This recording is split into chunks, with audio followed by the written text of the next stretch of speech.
I know after a year of hard work, you want to reward yourself with probably one of the best flagship out there in the market. And ang sobrang dami nila.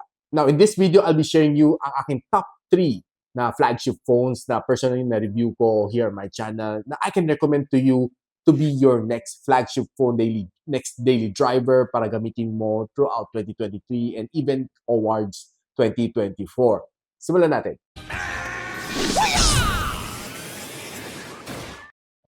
Hi guys, ako pala si Rich from the Gadget Sidekick and welcome back to my channel. So I know na nangangati kayo bumili ng flagship phone and you don't know what to buy.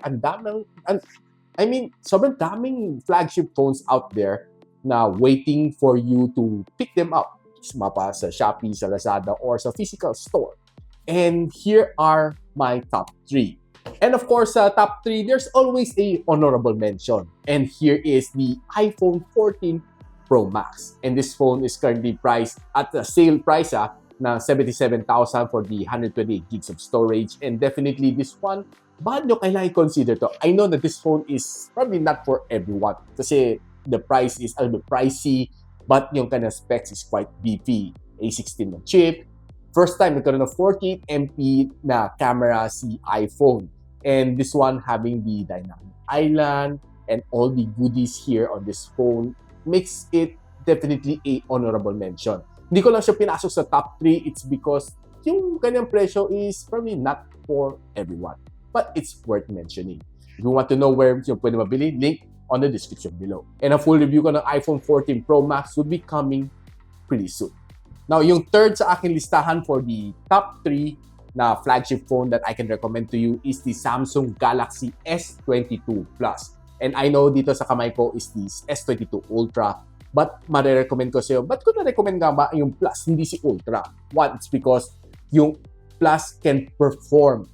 Probably, masasabi ko underrated siya na phone na na-review ko. And probably, mas nagustuhan ko si S22 na Plus as opposed dito kay Ultra. Ultra, malaki siya. I know it looks like a flagship. But si Plus is definitely something that you should consider if you're having around mga 56,000 pesos and you want to buy a really nice flagship phone. Ito dahil meron siyang Snapdragon 8 Gen 1. Not the latest na 8 Plus Gen 1, but ang kanyang camera is, I can say, one of the top-notch na camera na mapipili mo kay Samsung. And I've tested it fully sa aking video or my full review. If you haven't watched it yet, link up there. And if you want to buy this phone, link also down there on the description box. And going on dito sa phone na ito, using for vlogging, ang ganda. Ito si S22 Plus, I can say sobra siyang underrated. Mapa-gaming man siya or watching video or using the camera. Sobrang ganda niya. And plus yung kanya design is mas gusto ko siya as opposed kay S22 Ultra. Now, second on my list is no stranger, the Huawei Mate 50 Pro. Itong Pro variant na to comes in 2 different kinds. One is yung ordinary na priced at around 58,000 pesos. And second is yung Kunlun Glass variant na vegan orange ang kanyang likod which is priced at 68,000 pesos. But of course, ang recommend ko sa inyo is the base variant kasi not everyone needs the Kunlun Glass version but it's nice to have dahil it's 10 times stronger ang kanyang glass and it's another breakthrough from Huawei, no? One of the first one to have the Kunlun Glass. And probably the best part of this one is this phone is ranked 1 sa DxO Mark ranking for smartphone cameras. And I can say yung mga images taken on this phone is really nice, outstanding siya. Ang ganda, ang sharp ng mga images niya. No wonder it's number 1. So it has the main camera sensor na 50MP and yung kanyang periscope na telephoto lens at 64MP. Both of these lenses are really top-notch. If you hindi na pa napanood ang video nito, link up there. And kung gusto nyo mabili din itong phone na ito, link down there. So probably na-intriga kayo kung kanino ko ibibigay ang number 1 spot ko for the best flagship for 2022. And I have here is Xiaomi 12S Ultra.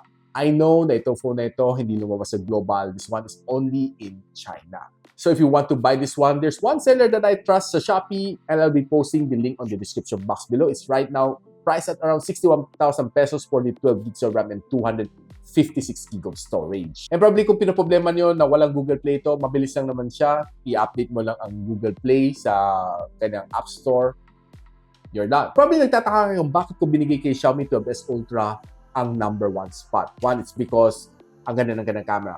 I know na wala siya sa number 1, number 2, number 3 ng DxOMark ranking.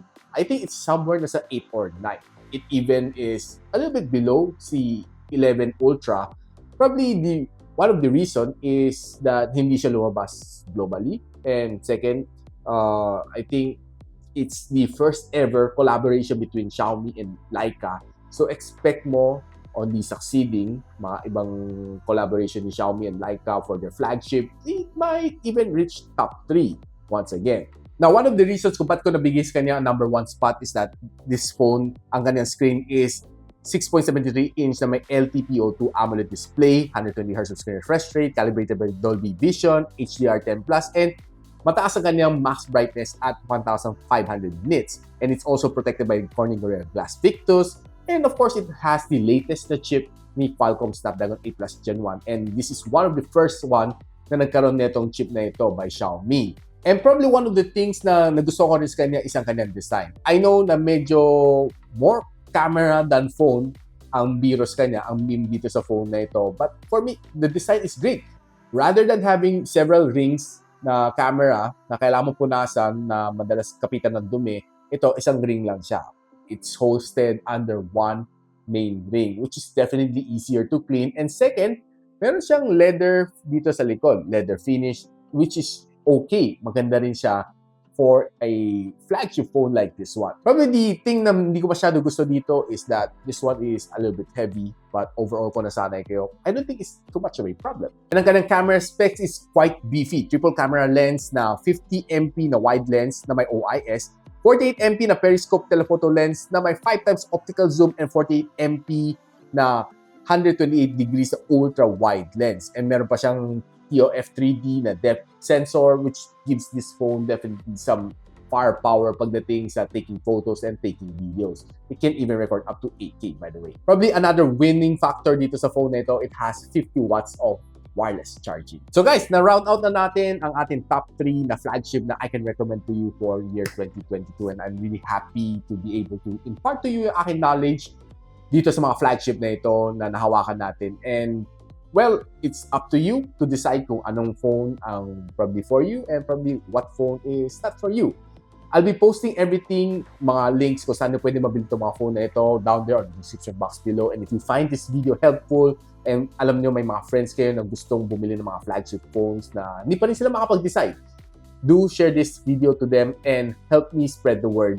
And if you like this video, don't forget to like, subscribe, and of course, click mo na rin yung bell icon para hindi naman miss mga future uploads dito sa aking channel. So, ako pala si Richmond and you're watching Gadget Sidekick.